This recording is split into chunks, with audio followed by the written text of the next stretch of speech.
Olá pessoal, boa tarde. Meu nome é Fernando, sou mestrando do curso de pós-graduação em Conservação dos Recursos Naturais do Instituto Federal Goiano, campus Urutaí. Dando continuidade aqui ao nosso grupo, né, que já foi dito aí pela Jéssica e pela Soraya sobre a formação do solo e os tipos do solo do cerrado, a gente vai estar falando um pouco agora sobre as principais causas de degradação do solo. O Brasil está dividido em 5 grandes regiões, né? Norte, Nordeste, Centro-Oeste, Sudeste e Sul. Em cada uma dessas regiões nós temos aí um bioma diferente, com fitofisionomias diferentes, solos diferentes. E essa diversidade climática, geológica, topográfica, da biota e das atividades humanas tem contribuído para a grande diversidade dos tipos de solo, assim como também os problemas de degradação. E nós sabemos que o solo é um dos componentes principais do meio ambiente, porque ele constitui o substrato natural do desenvolvimento das plantas, que é essencial para a biodiversidade e para a sociedade como um todo. Então, o solo ele participa desses processos ecológicos vitais, tanto para os seres vivos como para a sociedade humana em geral, né? E essa mecanização do solo, em grandes extensões do cerrado, voltado para a monocultura e também para pecuária, expôs grandes áreas de solo nos últimos 50 anos, né? E isso é um impacto gigantesco que vem se acumulando ao longo do tempo. A gente vai estar falando aí que a degradação do solo é um problema global, e no Brasil não é diferente, né, pessoal?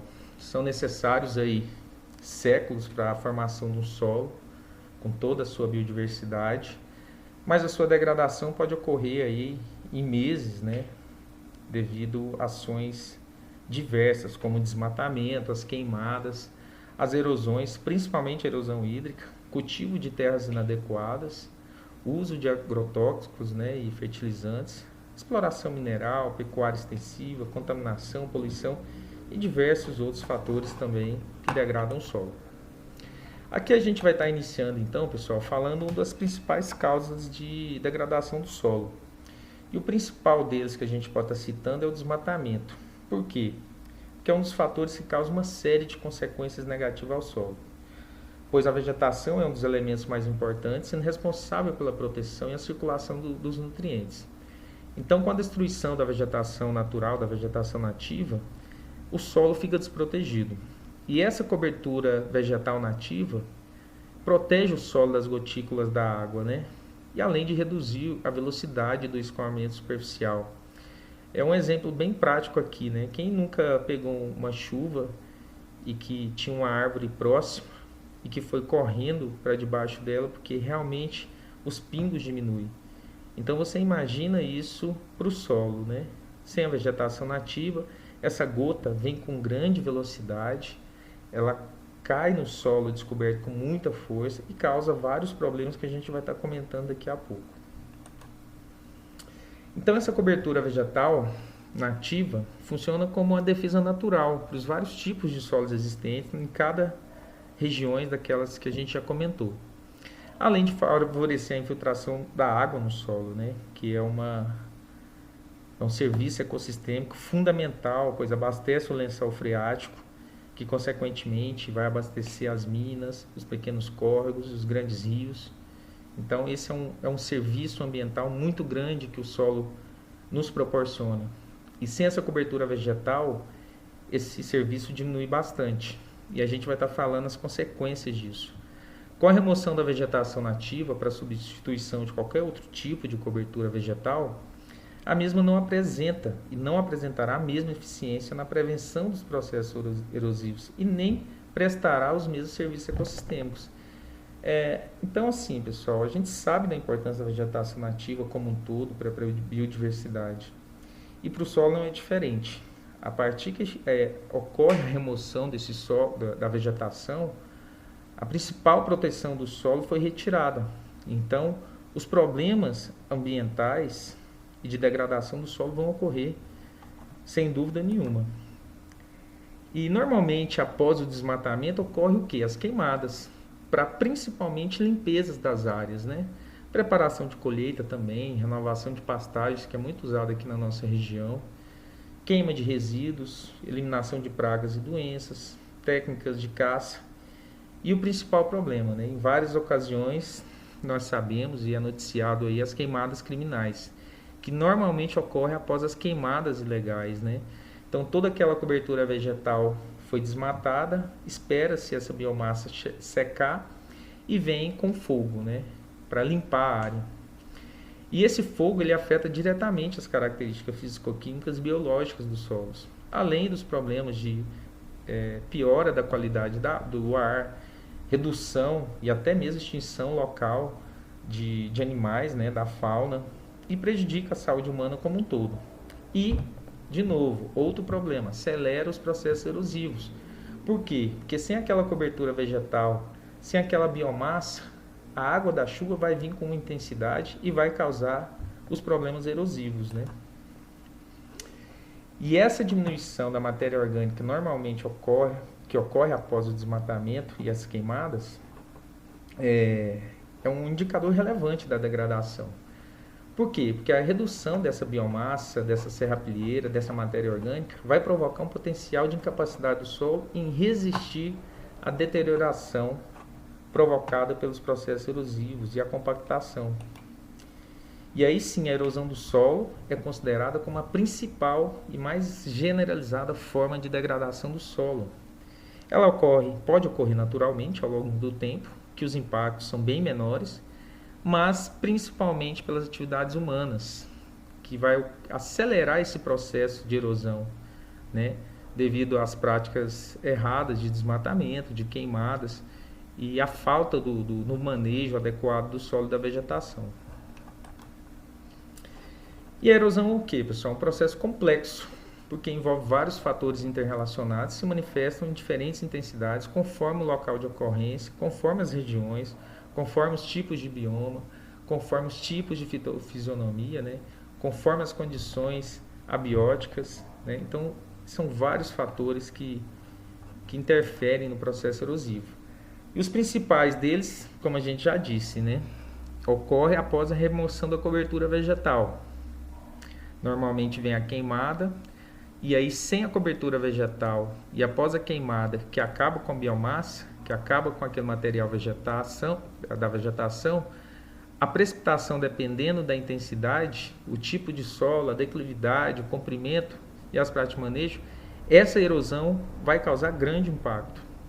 E de acordo com alguns autores aí, a precipitação é um elemento climático de maior importância para a ocorrência da erosão, principalmente quando não se tem aí mais a vegetação e nem aquela biomassa no solo que protege ele. E aí sim, né, a erosão hídrica causada pelas chuvas, naquele solo que já foi desmatado e queimado, que não tem mais a biomassa, é uma das principais formas de degradação do solo, acarretando prejuízos de ordem econômica, ambiental e social. O Brasil, por ser um país tipicamente tropical, de dimensões gigantescas, né, durante alguns meses, como na nossa região, é seca, e durante outros meses é um período chuvoso. Isso é bem característico da região centro-oeste. A erosão hídrica causa prejuízo de reposição dos nutrientes perdidos. Outro grande problema também é o assoreamento dos corpos d'água. Então vamos lá, você imagina aí uma área foi desmatada, foi queimada, não tem mais a proteção do solo. Tem uma grande declividade, tem uma grande precipitação. Aonde esse material vai ser carreado? Normalmente com curso d'água. Isso vai causar inúmeros problemas ambientais no curso d'água, distante do processo erosivo. Olha só, qualidade da água vai diminuir, problemas com peixes pode ter também, e todo aquele material do solo vai ser carreado para algum curso d'água. Então, assim, imagina o impacto que isso causa, né, no local de erosão e até distante do processo erosivo. E aí, dados quantitativos sobre essas taxas de erosão no Brasil são escassos ainda, mas alguns estudos já mostram que a perca de solo no Brasil excede as médias globais, tornando o Brasil aí com um dos maiores países em perca do solo a nível global, né, causado por processos erosivos. E aí, após o desmatamento e as queimadas, normalmente se usa esse solo né, para algum fim. E normalmente é para monocultura ou para pecuária. Então tem essa pressão mecânica, né, desse solo que foi desmatado, que foi colocado queimado. Normalmente se tem a utilização para essas duas áreas, né, ou normalmente licenciado, ou às vezes não. Então o uso agrícola e o pecuário é um dos grandes fatores aí de desmatamento e, consequentemente, o uso do solo, né? Então, esse solo compactado por monocultura ou pecuária, em geral, ele perde a eficiência do arejamento. Ele também tem uma perca da disponibilidade de nutrientes, uma baixa capacidade de infiltração da água e permeabilidade, que dificultam também o desenvolvimento das raízes. Então, olha só, após o solo ter sofrido vários impactos, quando se tem a compactação, os processos degradantes, né, tendem a piorar ainda mais. E para finalizar, pessoal, a gente fala aqui que o solo, normalmente se fala muito em vegetação, esquece um pouco do solo, né? Mas o solo é um recurso vital para a humanidade. Dele depende 99% da produção da biomassa, né, como alimentos e várias utilidades, vários serviços ecossistêmicos que a gente tem dele. É um recurso que se forma muito lentamente e que, infelizmente, devido às práticas antrópicas inadequadas, ele pode se degradar muito rápido também. Então, em decorrência desses grandes fatores de degradação, é fundamental as intervenções com o uso de práticas conservacionistas, né, como o manejo e conservação do solo e vegetação, a fim de amenizar tantos impactos causados pelas ações antrópicas. E aí, para falar um pouquinho dessa importância das medidas de conservação do solo, a Cláudia, que faz parte do nosso grupo, vai estar finalizando aí com o quarto subtema. Um grande abraço, obrigado a todos, até a próxima. Boa tarde, pessoal. Meu nome é Cláudia e eu sou aluna especial da disciplina Introdução ao Estudo do Cerrado, pelo mestrado profissional em Conservação de Recursos Naturais do Cerrado, pelo IFG. Dando continuidade ao tema solo, que já foi abordado pelos meus colegas Soraya, Jéssica e Fernando, a respeito do tipo, composição e principais causas da degradação do solo, eu estarei abordando um pouco sobre a importância e medidas de conservação do solo. O solo é um componente vital, ele é fundamental no ambiente, à agricultura e à sociedade como um todo. São inúmeras as importâncias do solo. Aqui eu vou citar algumas. São exemplos de atividades humanas onde o solo é fundamental na construção civil, porque ele serve para sustentar, né, essas construções, ele recebe toda a carga. Tratamentos de resíduos, por exemplo, os resíduos agrícolas orgânicos, o solo é um excelente depurador. Na produção de alimentos, o solo ele é o substrato natural para o desenvolvimento das plantas. É ele que vai dar o suporte para o crescimento radicular, é ele que vai dar o suprimento de água e nutrientes, possibilidade de armazenamento, dentre outras. Disponibilidade de água. O solo ele é um reservatório de água, né? E eu vou ressaltar aqui o solo do cerrado, que é considerado um berço das águas, pois tem nascentes importantes que abastecem rios e também tem os aquíferos, né? São muito importantes. O solo é importante na silvicultura, na ornamentação e na valorização patrimonial de terras rurais.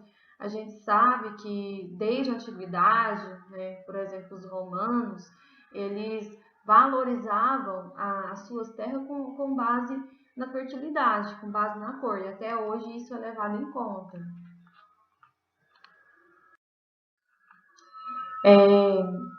Ressaltando aqui a importância da produção de alimentos, só para vocês terem uma noção, até o ano de 2016, o mundo estava com 1,87 bilhão de hectares utilizados por lavouras, e o Brasil ocupava o quinto lugar, com cerca de 3,42% dessa área. Isso foi um levantamento feito pela NASA, considerando até o ano de 2016. Então, é uma área muito significativa. E o Cerrado, pessoal, 20,5 milhões de hectares foram levantados, que estavam sendo cultivados até o ano de 2016. Isso já vem aumentando, né? E para a pecuária, 90 milhões de hectares. É muita coisa. Bom, pessoal, esse aqui é um exemplo da importância do solo na construção civil, né? Nesse caso aqui ocorreu uma situação de instabilidade de encosta e ocorrendo o deslizamento, que foi um acidente que ocorreu no Morro da Bumba, em Niterói, no ano de 2010, e causou a morte de 48 pessoas. Isso porque essas construções estavam irregulares e foram feitas em cima de um antigo lixão. É lógico, né, que foi um conjunto de fatores que levou a esse desmoronamento, que foi condições climáticas, né, de chuva, fatores pedológicos e antrópicos.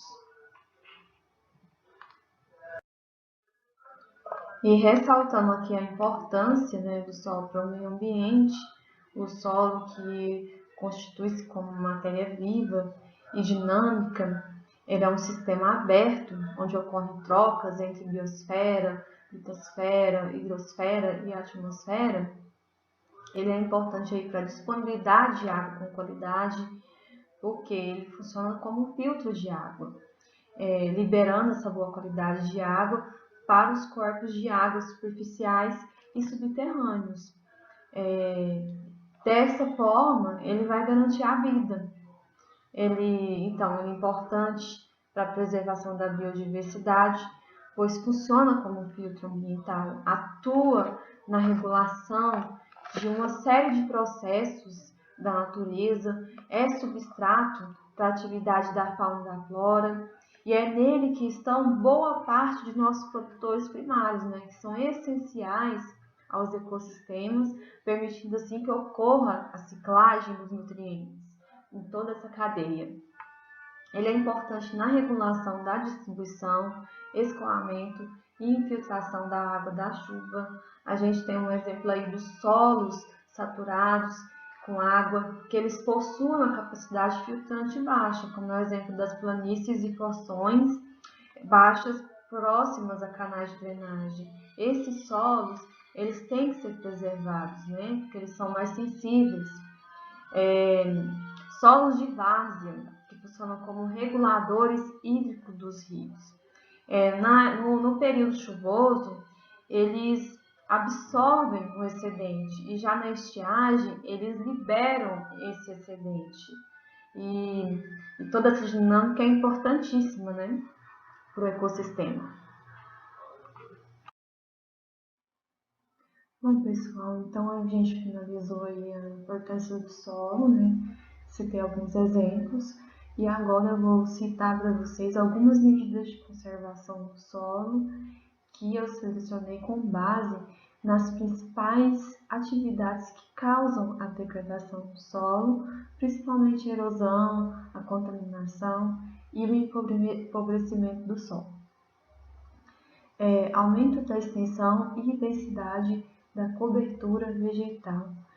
É muito importante que isso seja feito devido ao benefício que a cobertura vegetal traz ao solo, né? Que é a proteção contra a luz solar, proteção contra a ação da água da chuva e, consequentemente, proteção contra a erosão. Cabe destacar aqui o reflorestamento e proteção particular de vegetação ribeirinha e solos erodíveis, que são terrenos mais sensíveis, e tem aí a vegetação ribeirinha que tem uma importância fundamental na prevenção do assoreamento dos córregos e rios. Outra medida são os tampões vegetativos, também conhecidos como faixas de vegetação em áreas agrícolas. e que vão atuar como barreiras físicas ao escoamento e à erosão, estimulando a infiltração da água. A construção e manutenção de barreiras vegetais para atuar como quebra-ventos e assim diminuindo a erosão eólica. Um é para barreiras principalmente contra a ação da chuva, o outro é para barreiras principalmente para atuar contra a força do vento. Aqui do lado, na figura ao lado, a gente tem um exemplo de um quebra-vento que atua reduzindo a velocidade do vento, protegendo, dessa ação essa área que foi estabelecida para proteção. Ainda, em medidas de conservação do solo, temos o plantio em nível, que também é conhecido como o cultivo de contorno. Ele consiste na produção usando curvas de nível, que ficam perpendicularmente ao declive dos terrenos e que possuem pontos na mesma altura. Na figura ao lado aqui, a gente tem um exemplo de semeadura em nível. Esse método, ele cria obstáculos ao percurso da enxurrada e o que vai combater a erosão, experimentos no Brasil mostraram que pode reduzir o escoamento superficial cerca de 30% e a perda de solo em cerca de 50% em relação ao cultivo morro abaixo, que é esse que é muito tradicional, Outra medida é o terraceamento, que é a construção de uma estrutura transversal ao sentido do maior declive do terreno, que é basicamente o quê? Criar barreiras de terra em terreno com declive, que vai reter a água da chuva, como também nutrientes. O terraceamento está sendo muito utilizado junto com o plantio em nível, e que se mostra bastante eficaz,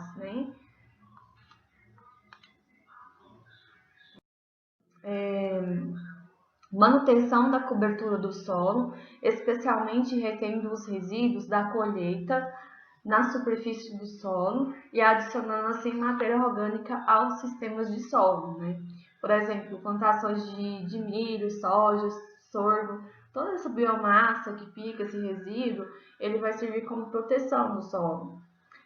Tira pedras, onde as pedras em áreas agrícolas são colocadas em pequenos canais cavados paralelamente às curvas de nível para reduzir o fluxo superficial da água. Construção de pequenas bacias de retenção em pequenas depressões entre áreas de agricultura permanente, Essas bacias elas vão servir para armazenar a água da enxurrada.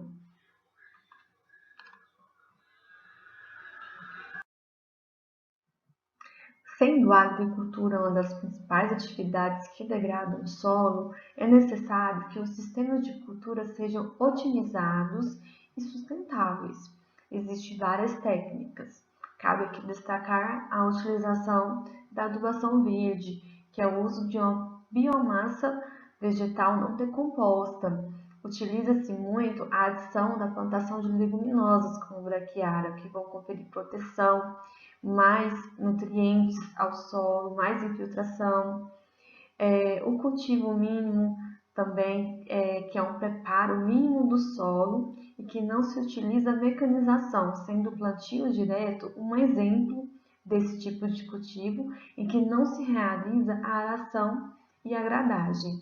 A escolha do tipo de cultivo mais adequado para cada região, conforme a declividade e clima, aumentando assim a produção, como por exemplo em áreas planas, aconselha-se o plantio de grãos, rotação em combinação de cultura, em que alterna-se mais de um tipo de cultivo no mesmo espaço, evitando assim a monocultura.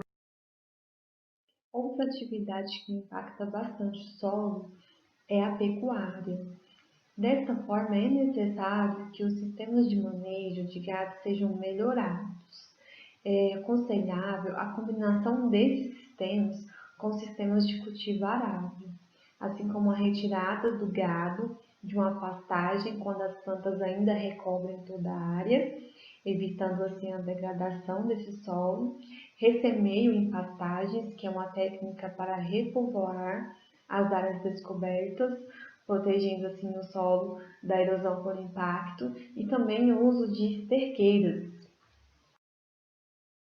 No caso de erosões já existentes, é necessário a realização de intervenções que podem ser feitas por métodos biológicos, como o plantio de vegetação, e também físicos, que são estruturas de contenção que podem ser construídas, assim como enroncamentos, terraços, bacias de contenção e diques, dentre outros. É necessário também evitar a contaminação do solo, realizando a disposição adequada dos resíduos e, sempre que possível, adquirir produtos ecológicos, principalmente na agricultura e pecuária. É necessário também um incentivo a práticas pedagógicas e de conscientização da população quanto à importância das boas práticas para a conservação do solo, principalmente para a base de ensino. Quanto às queimadas e desmatamento, é necessário que sejam intensificadas as ações de prevenção, principalmente no sentido de conscientizar a população e que as fiscalizações sejam efetivas para fazer valer a Lei de Crimes Ambientais 9.605 de 1998, que condena essas práticas previstas no artigo 41 e artigo 50.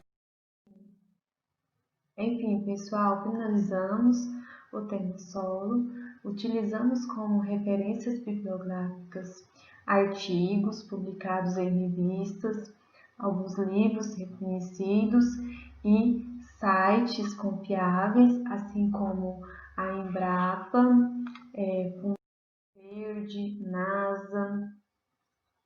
Eu gostaria de agradecer a todos os participantes, todos os meus colegas e professores, e esperamos que vocês tenham adquirido, agregado, né, conhecimento com base nessa apresentação. E o meu muito obrigado a todos.